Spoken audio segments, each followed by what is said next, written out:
오늘 아침 뉴스의 맥을 짚어드리는 시간 뉴스연구소, 오늘도 두 분의 연구위원 함께합니다. CBS 조태임 기자, 경향신문 박수봉 기자, 어서 오십시오. 안녕하세요. 예, 첫 뉴스 어디로 갈까요? 네, 검사장 징계의 신중론 편 정성호.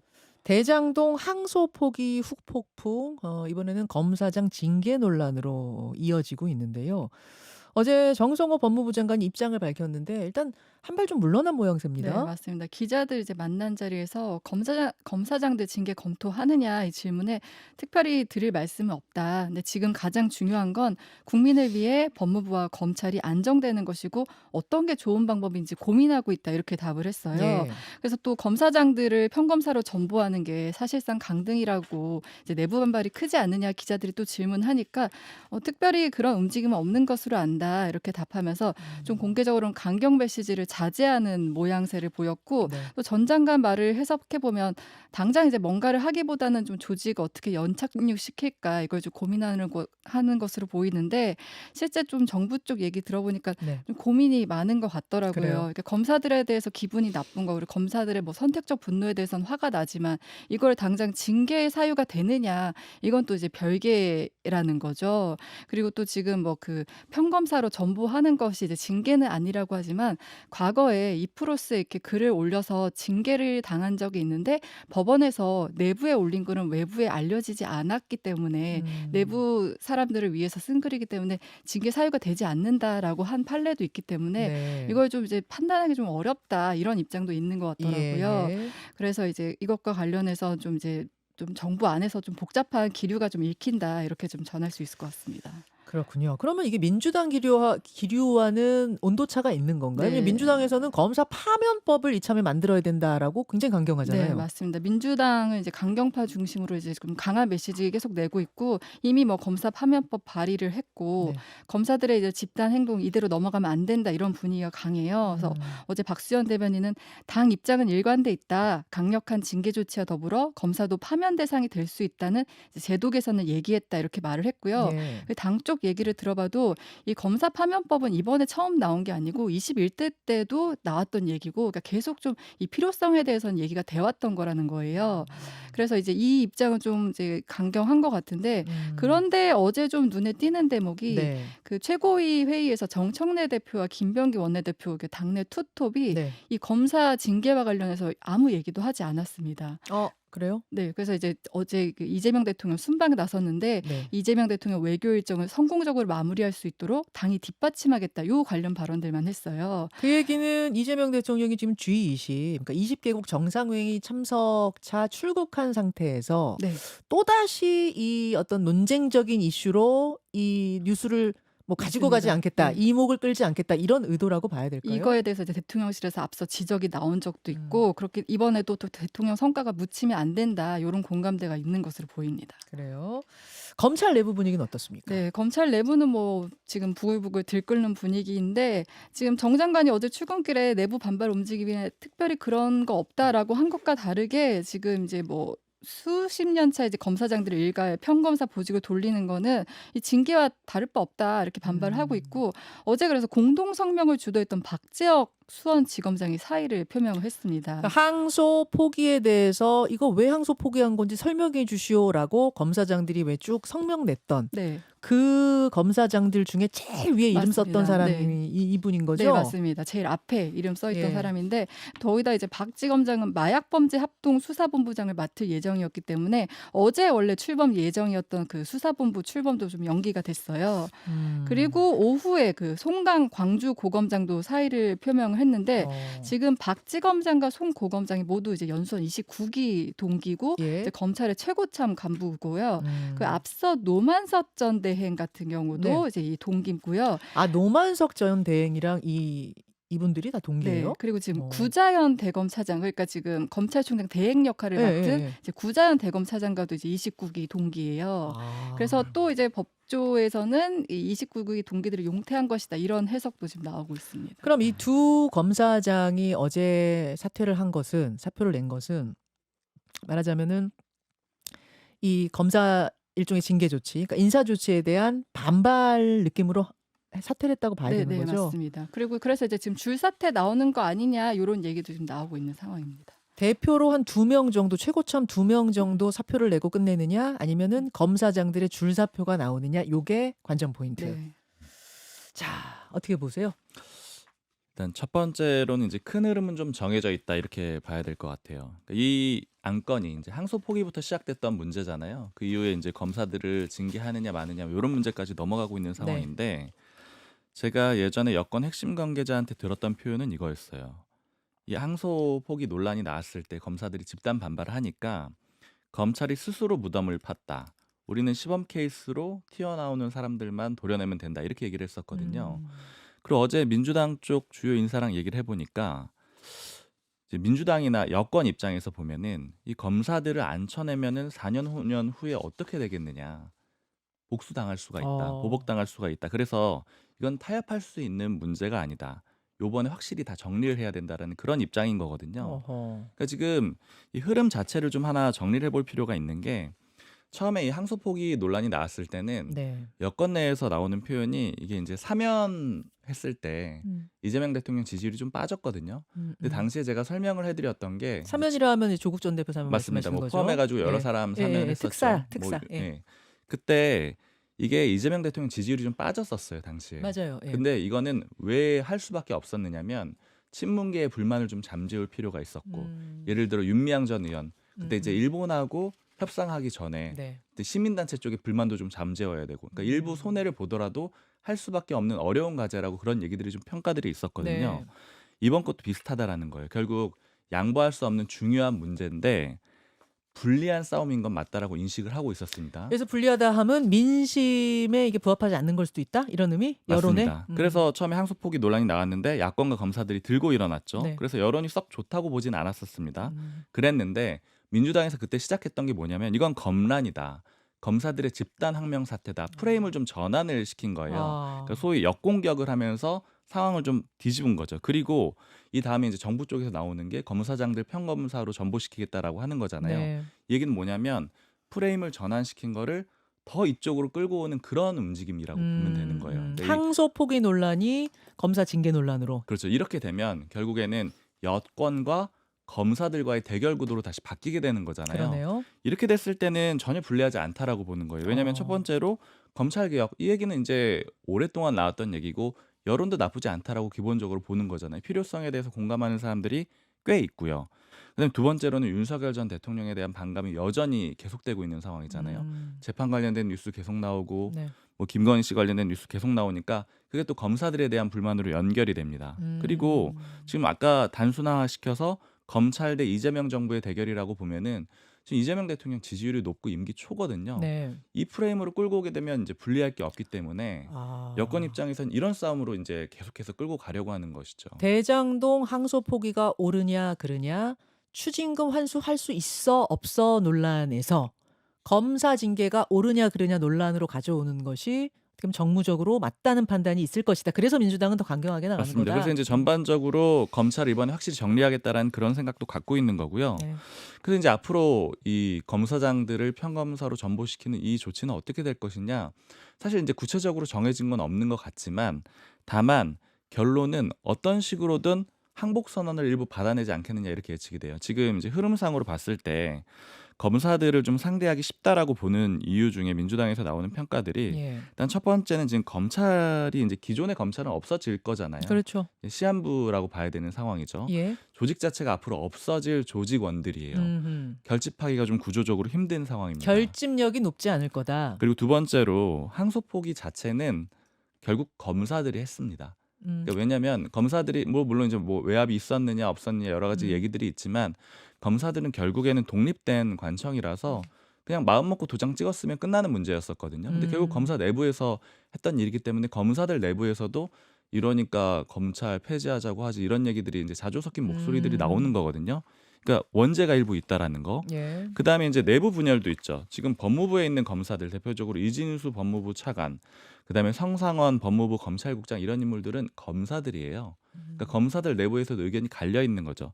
결국 여권과 검찰의 대결에서 여권이 유리한 구도인 상황에서 네. 검찰 자체도 결집력이 떨어진 상황. 그러니까 이제 여권에선 결국에는 일부 만약에 뭐 반성문 쓰고 비유적으로 반성문 쓰고 항복하면은 그 사람들은 받아주고 아닌 어. 사람들은 쳐내고 이런 과정으로 해서 계속 분열시키고 종국적으로는 검찰개혁으로 간다. 이런 그림이라고 이해를 하시면 될 것 같습니다. 그렇군요. 사실은 뭐 어제도 여론조사 소개했습니다만 이 항소 포기에 대해서는 국민적인 여론이 왜 포기했냐라는 의견이 포기 잘했어라는 의견보다 훨씬 높단 말이에요. 요런 상황이지만 이런 상황인 것을 오히려 고려해서 민주당은 검찰 징계 요쪽으로 더 논란을 좀 키워갈 수도 있다라는 그런 분위기.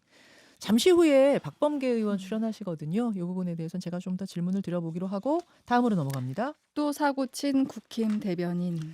국민의힘 박민영 미디어 대변인이 한 유튜브 채널에 나가서 한 말이 지금 일파만파 논란입니다. 네, 그 박민영 대변인이 출연한 곳은 보수 성향 유튜브 채널 이제 감동란 TV라는 곳인데 여기 진행자와 함께 이제 국민의힘 비례대표 재선 의원인 그 시각장애인 김예지 의원을 집중 공격을 했어요. 공격한 이유는 계엄 당시 당론과 다르게 탄핵 그 표결에 찬성했다 이런 이유인데, 근데 김예지 의원 거론하면서 뭐 공천한 한동훈 전 대표에 대해서도 비판 발언을 했는데 이건 영상을 보고 오겠습니다. 장애인 너무 많이 할당을 해서 저는 문제라고 봐요. 좀 적당히 해야 돼요. 저는 좀 전문가를 했으면 좋겠어요. 근데 저는 죄송하지만 장애인이라 주체성을 가지는 게 아니라 배려받는 걸 당연하게 생각하는 것 같아요. 막말로 김예지 같은 사람이 눈 불편한 거 말고는 기득권이에요. 돈 있고 학력 있고 본인이 뭐가 부족하게 자랐습니까 대체. 자기가 그런 일부 약자성을 무기 삼는 거예요. 표현이 엄청 거치네요. 네, 그러니까 장애인을 이제 비례대표로 그 김혜지 의원 같은 경우는 재선이잖아요. 그렇게 연이어 한 점이나 그러니까 장애인은 너무 많이 할당했다. 뭐 이 눈 불편한 거 빼면 기득권이다. 이런 이제 좀 적나라한 비판을 한 거죠. 그리고 또 이 채널 진행자도 이제 맞장구를 치면서 네. 장애인인 걸 천운으로 알아야 한다. 장애가 없고 남자였으면 진짜 큰일 났다. 뭐 이런 이제 말을 했어요. 이거는 그냥 막말 아니에요? 그쵸, 이제 무슨, 이게 무슨 말이에요? 지금 장애인 거를 천원으로 알아야 된다? 이제 그 덕에 이제 비례대표를 하게 됐다 이런 취지인 것 같아요.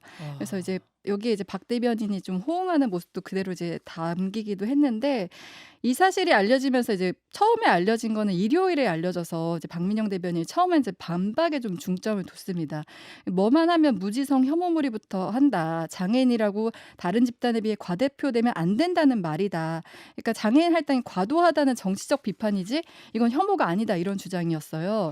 그리고 이제 어제 이제 언론 기사들이 좀 본격적으로 쏟아지면서 다시 이제 해명과 사과를 했는데 정치 의정 활동을 평가하는 걸 여성과 장애인 정체성을 방패로 삼는 행위를 비판한 것이지 혐오와는 무관하다. 하지만 이제 일부 과격하게 들릴 수 있는 표현들에 대해서는 사과드린다. 공당의 대변인직함에 걸맞지 않은 발언들이 있었고 그로 인해 내용의 정합성까지 부정하게 만든 건 제 불찰이다라고는 했지만 이제 표현 수위는 사과를 했지만 그 장애인 할당 과도라는 그 본인의 취지, 그 발언 취지는 굽히지 않겠다 이런 뜻으로 보입니다. 이 출연했던 유튜브 채널 조금 전에 그 진행자의 발언도 저희가 소개를 했는데 그 채널은 무슨 채널이에요? 네, 뭐 극우 성향 이제 유튜브로 알려져 있고요. 뭐 얼마 전에 그 제주항공 참사 유가족을 향한 발언으로 그 명예훼손 벌금 100만 원 약식 명령을 받은 사실도 이제 스스로 본인이 공개를 했어요. 박민영 대변인 같은 경우는 최근에 장동혁 대표가 미디어 및 언론 대응 역량을 강화하기 위해서 미디어 특위를 출범시키면서 거기 이제 패널 소통단 12명을 임명하면서 미디어 대변인으로 임명을 했는데 박민영 대변인 같은 경우는 2022년에 그 대통령실에서 이제 근무를 했었고 2024년까지 한 2년 정도 넘게 근무를 했었고요. 뭐 설화는 이번이 처음이 아닌데 과거 그 2022년에도 그 과거 그 SNS 계정에 일베 용어라고 하는 것들이 이제 발견이 되면서 이게 어떻게 된 거냐 했더니 동생이 아이디를 같이 썼다라고 해명하면서 그때도 좀 이거 책임 회피 아니냐 역풍을 맞은 적도 있었던 인물이긴 합니다. 네. 당내 반응은 어떻습니까? 네, 근데 이제 이제 그럼 징계를 어떻게 할 것이냐 여기에 관심이 모아졌는데 장동혁 국민의힘 대표가 박민영 대변인에게 이제 엄중 경고를 하긴 했지만 이제 거기서 이제 끝이 났어요. 뉴스원 이제 보도에 의하면은 박민영 그 대변인이 또 사표를 냈는데 장동혁 대표가 거기에 대해서 반려를 했다고 하고요. 그냥 다만 이제 대변인단이랑 당직자 전원에게 좀 언행에 각별히 유의하라 이렇게 공지를 했다고 하는데 사실 이걸 두고는 이제 징계 조치가 따로 없고 경고 수준에 그쳤다는 점 때문에 좀 논란이 예상이 되고, 또 아까 그 미디어 특위 이제 출범시킨 이유가 방송 라디오 등에 좀 이제 방송에서 당에 해끼치는 발언을 해당 행위로 본다고 앞서 좀 지적한 것들이 네. 있잖아요. 그거에 대응해서 이 미디어 대변인들을 뽑았는데, 그럼 이번 발언은 해당 행위가 되느냐 안 되느냐 이런 것도 좀 음. 지적이 나올 수 있는 음. 상황이잖아요. 김혜지 의원은 이제 법적 조치에 나선 상황입니다. 자, 김혜지 의원이 법적 조치에 나선 상황. 박수보 기자 취재 좀 해보셨어요? 네. 일단 아까 이 감동란 TV 어떤 매체냐 이거 좀 설명을 해주셨는데 네. 제가 이게 방송해 보니까 거의 3시간 한 3시간 정도 되는 내용이었어요. 그러니까 굉장히 길게 방송을 했거든요. 저 토크가 3시간이 네. 이어졌습니까? 근데 이제 그 중에 요 문제가 됐던 부분만 이제 쪼개진 걸 좀 봤는데 아까 이제 기사의 표현으로는 장애 없고 남자였으면 진짜 큰일 났다 이렇게 이제 기사들을 썼습니다. 근데 실제 음. 들어보니까 네. 뭐 요 정도 표현까지는 방송이 될 것 같은데 계집이었으면 진짜 뭐 큰일 났다 이런 식의 표현을 써요. 누가? 진행자가? 진행자가 씁니다. 그러니까 이게 이 방송은 뭐 여러 가지 측면이 있는데 약간 컨셉 중에 한 가지가 여성이 나와서 여성을 공격하는 그러니까 그게 이제 주요한 내용 중에 한 가지거든요. 그래서 이제 박민영 대변인의 표현 자체도 논란이 되지만 이 아이고. 방송들을 쭉 보다 보면은 굉장히 거칠어요. 근데 여기서 박민영 대변인이 조금 호응하고 이런 장면들도 좀 불편하게 느껴질 정도로 그러니까 내용 자체가 굉장히 거칠거든요. 네. 그래서 이 박민영 대변인 제가 이제 저도 대통령실 출입할 때 윤석열 대통령실 출입할 때 네. 만난 적이 있어가지고 일단 입장을 물어봤습니다. 물어봤더니 일단 잘못한 거는 맞다. 그리고 이제 거기 왜 나갔냐고 하면 할 말이 없다. 그런데 다만 장애인 비하한 건 아니고 그냥 김예지 의원 개인을 비하한 거다. 그러니까 거기에 대한 그건 뭐 잘못했다. 이런 정도로 좀 얘기는 하고 있습니다. 근데 어쨌든 아까 말씀드린 대로 이 채널 자체가 굉장히 좀 논란이 있을 수 있는 채널이기 때문에 나간 게 좀 문제가 될 것 같고요. 네. 그리고 이제 이면에는 뭐가 깔려 있냐면 이 김예지 의원을 공천 준 한동훈 전 대표에 대한 불만이 깔려 있어요. 그러니까 이제 박민영 대변인은 원래는 처음에는 이준석 퀴즈로 시작을 했다가 대통령실 갔을 때 윤석열 대통령실 갔을 때도 주목을 많이 받았거든요. 네. 왜냐면 이준석 전 대표랑 윤석열 전 대통령 관계가 안 좋았기 때문에 그렇죠. 대통령실 갔다라고 하니까 주목을 받았었는데 그때 간 다음에 한동훈 전 대표가 김건희 여사 주변에 뭐 소위 십상시 아니면 네. 뭐 8명의 뭐 행정관 비서관들 기억나요. 문제된다라고 했는데 그렇게 공격을 하니까 여기에 대해서 굉장히 좀 붕괴를 했던 인물이에요. 그래서 내부에서는 뭐 비서실장한테 항의를 하고 이랬다라고 합니다. 한동훈 전 대표 왜 안 막아주냐. 그러니까 한동훈 전 대표에 대한 불만이 굉장히 강한 상황에서 김예지 의원을 공천 준 한동훈 전 대표를 공격을 하다가 이런 이제 거친 표현까지 요 채널에 맞물리면서 이제 나온 걸로 그렇게 보이고요.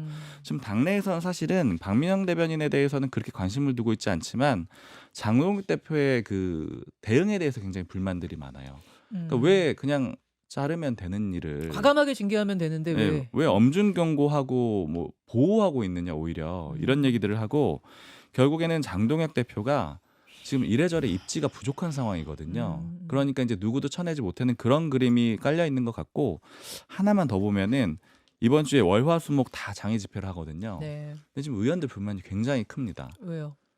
왜 나가는지 모르겠다라는 거죠. 나가서 효과가 있는지 효과가 모르겠고 있느냐. 기존에 계속 했는데 뭐 이게 지금 의미가 있는 거냐 이런 불만들이 있어서 장동혁 대표도 좀 어려워하는 그런 상황이라고 합니다. 자, 이 이야기도 뭐 오늘 한칼 토론에서 좀 짚어보기로 하고 세 번째 이슈 넘어갑니다. 다카이치가 불지핀 중일 갈등. 이번에는 일본과 중국 사이의 긴장 얘기인데 신임 다카이치 일본 총리가 대만 유사시에 일본이 개입할 수 있다 이런 발언을 했고 그 후 폭풍이 대단합니다. 네, 이게 지난 7일에 한 말인데 말씀하신 것처럼 대만 유사시에 일본의 존립위기 사태가 될 수 있다. 그 경우에 일본이 집단적 자위권의 행사에 무력 개입할 수 있다. 이런 취지예요. 네. 근데 대만을 중국의 영토 일부로 보는 중국 입장에서는 이 말이 이제 곧 일본도 뭐 대만 해협에 전쟁 나면 뛰어들겠다 이렇게 들리잖아요. 가장 민감한 부분이기도 하고요. 그래서 이제 중국은 뭐 바로 최고 수위 경고 모드로 돌아갔는데 그 뭐 인민일보 같은 경우는 일본 우익 세력의 지극히 잘못되고 위험한 역사관이라고 했고요. 그리고 중국 외교부 부부장이 주중 일본 대사 초치를 하고 주 오사카 총영사는 좀 아주 거친 표현을 썼는데 그 X에 그 SNS에 네. 더러운 목을 벨 수밖에 없다. 뭐 이런 표현까지 좀 거치게 반발한 상황입니다. 외교부의 부부장이 이런 글을 썼어요. 네, 주 오사카 총영사가요. 더러운 목을 벨 수밖에 없다. 네, 맞습니다. 이게 지금 일본 총리를 겨눈 거 얘기라고 봐야 네, 되는 그렇죠. 거예요? 그렇죠. 네. 지금 어. 그래서 중국에서는 일종의 한일령에 들어갔다 얘기가 나오는 게 일본 방문하는 거는 중국인의 생명 안정에 중대한 위험이라고 하면서 일본 여행 자제를 좀 공식화하고 또 일본 유학이나 연수도 재검토하라고 지침을 내렸고요. 그래서 이제 주요 중국 항공사들이 일본행 항공권은 위약금 없이 취소 가능하다 이런 방침도 밝혔어요. 예. 그리고 이제 중국 해경선이 센카쿠 열도 주변에 잇따라 항해하면서 좀 긴장감이 계속 커지는 모습입니다. 자, 중국과 일본, 일본과 중국 사이에 갈등이 고조되고 있다. 이거 뭐 고조 정도가 아니라 굉장히 엄청나네요. 이 상황까지 전달드리면서 두 분과 인사 나누죠. 고맙습니다. 감사합니다. 김현정의 뉴스쇼는 시청자 여러분의 참여를 기다립니다. 구독과 좋아요, 댓글 잊지 않으셨죠? 알림 설정을 해두시면 평일 아침 7시 10분 실시간 라이브도 참여하실 수 있습니다.